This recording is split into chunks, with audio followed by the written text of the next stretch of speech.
Hi everyone, welcome back to my channel Agila Samayal. எல்லாரும் எப்படி இருக்கீங்க friends? இன்னைக்கு நம்மளோட சேனல்ல நல்ல காரசாரமான மிளகு குழம்பு எப்படி வைக்கிறதுன்னு தான் நான் உங்களோட ஷேர் பண்ணிக்க போறேன். உங்களுக்கு கோல்ட் இல்ல இருமல் இருந்ததுனா கண்டிப்பா இத நீங்க உங்க வீட்ல ட்ரை பண்ணி பாருங்க. நல்ல ரிலீஃப் கிடைக்கும். ஓகே friends, நம்ம வீடியோக்குள்ள போறதுக்கு முன்னாடி நீங்க என்னோட சேனலை இப்போதான் ஃபர்ஸ்ட் டைம் பார்க்கறீங்கன்னா என்னோட சேனலுக்கு subscribe பண்ணிக்கங்க. பக்கத்துல இருக்கிற பெல் ஐகானை பிரஸ் பண்ணிக்கங்க. அப்பதான் நான் போடுற வீடியோஸ் உங்களுக்கு உடனே நோட்டிஃபிகேஷன்ல வரும். ஓகே friends, இப்போ வாங்க மிளகு குழம்பு எப்படி செய்யறதுன்னு நம்ம பார்க்கலாம்.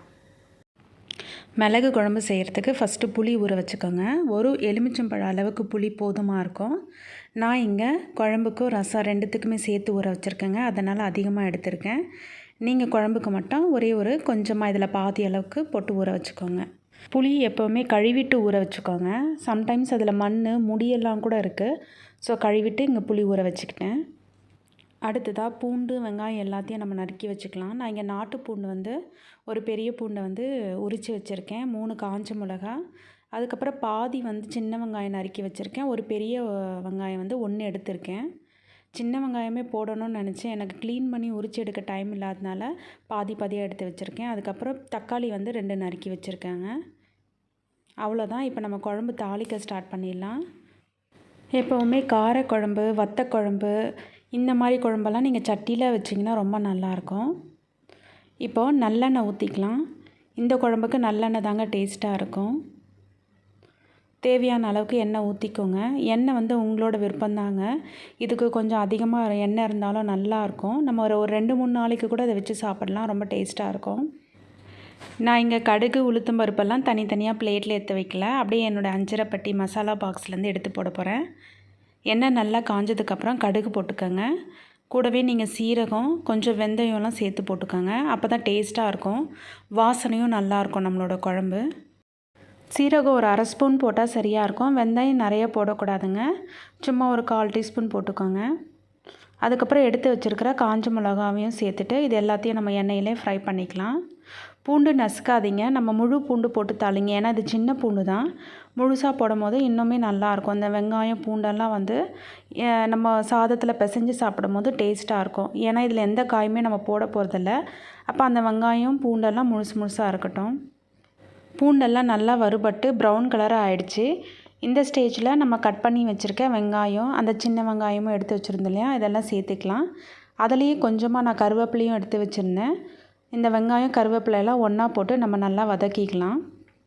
நான் வெங்காயத்தையுமே பார்த்திங்கன்னா சின்ன வெங்காயத்தை அதை கட் பண்ணாமல் முழுசாக தாங்க போட்டுக்கிறேன். இந்த குழம்புல இந்த பூண்டு வெங்காயம்லாம் அப்படியே முழுசாக இருக்கும்போது அதெல்லாம் நல்லா டேஸ்ட்டாக இருக்கும்.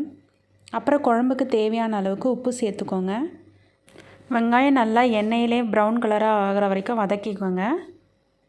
அடுத்ததாக நம்ம கட் பண்ணி வச்சுருக்கிற தக்காளியும் சேர்த்துக்கலாம். இந்த தக்காளி வெங்காயம் இது எல்லாமே பார்த்திங்கன்னா அந்த எண்ணெயோடு சேர்ந்து நல்லா வதங்கி சுருண்டு வரணும். இது அவசரப்பட்டு நம்ம இதில் தண்ணி சீக்கிரமே சேர்க்கக்கூடாதுங்க. 5-6 நிமிஷம் வதக்கினதுக்கப்புறமா பார்த்திங்கன்னா தெரியும், என்னோடய வெங்காயம் தக்காளிலாம் நல்லா வதங்கிடுச்சு. மேலே எண்ணெய் தனியாக தெரியுது. இந்த அளவுக்கு நம்ம வதக்கிக்கணும். அப்போ தான் நம்மளுடைய குழம்பு ஃபைனலாகவும் பார்த்திங்கன்னா நல்லா அந்த எண்ணெய் பிரிஞ்சு மேலே வரும். இப்போயே அவசரப்பட்டு டக்குன்னு மிளகாத்தூளை சேர்த்து தண்ணி ஊற்றிட்டோம்னா ஃபைனலாக நம்மளோட குழம்பு இந்த மாதிரி எண்ணெய் தனியாக ஒரு லேயராக எண்ணெய் பிரிஞ்சு வராது. ஸோ மெதுவாக நீங்கள் செய்யுங்க. பொறுமையாக செய்யணும் எப்போவுமே. அதுக்கப்புறம் தேவையான அளவுக்கு குழம்பு மிளகாத்தூள் ஆட் பண்ணிக்கோங்க. நான் 2.5 டேபிள் ஸ்பூன் அளவுக்கு இங்கே ஆட் பண்ணிக்கிறேன். இது புளி குழம்புன்றதுனால நம்ம அதிகமாக மிளகாத்தூள் சேர்த்துக்கலாம், நல்லாயிருக்கும். அதுக்கப்புறமா கரைச்சி வச்சுருக்கிற புளியும் நான் சேர்த்துக்கிட்டேன். தேவையான அளவுக்கு தண்ணியை ஆட் பண்ணிக்கோங்க. ரொம்ப தண்ணியாக வச்சிடாதீங்க. இது கொஞ்சம் திக்காக தான் இருக்கணும். இந்த குழம்பு திக்காக நம்மளுக்கு சுண்டி வரும்போது அதை நீங்கள் ஒரு 2-3 நாளைக்கு வச்சு சாப்பிட்டாலுமே இந்த குழம்பு ரொம்ப நல்லாயிருக்கும். இந்த குழம்பு ஒரு பக்கம் கொதிக்கட்டுங்க. அதுக்கப்புறம் குழம்புக்கு தேவையான மிளகை நம்ம அரைச்சி போட்டுக்கலாம்.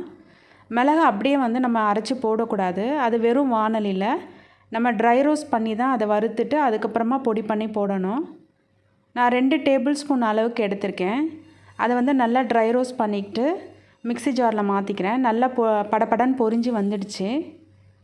அதுக்கப்புறமா இந்த மிளகை நீங்கள் பொடி பண்ணி எடுத்து வச்சுக்கோங்க. இதில் தேவைன்னா நீங்கள் வெந்தயத்தை கூட ஆட் பண்ணிக்கலாம். அதுவும் நல்லாயிருக்கும். வெந்தய குழம்பு நம்ம இதே மெத்தடில் தான் செய்வோம். இங்கே பாருங்கள், குழம்பெல்லாம் நல்லா கொதிச்சிருச்சு, மேலே நல்லா எண்ணெய்லாம் பிரிஞ்சு வந்திருக்கு. இந்த ஸ்டேஜில் நம்ம வறுத்து பொடி பண்ணி வச்சுருக்கிற அந்த மிளகு தூள் இதில் ஆட் பண்ணிக்கலாம். மிளகு ஆட் பண்ணதுக்கப்புறமா ரொம்ப நேரம் கொதிக்க தேவையில்லைங்க, ஒரு 2 நிமிஷம் கொதிச்சா போதும். பாருங்கள், குழம்பு நல்லா சூப்பராக வந்திருக்கு, தேன் மாதிரி இருக்குதுன்னு சொல்லுவாங்களா அப்படி இருக்குது. அவ்வளோதான், நம்மளோட மிளகு குழம்பு ரெடி ஆயிடுச்சு.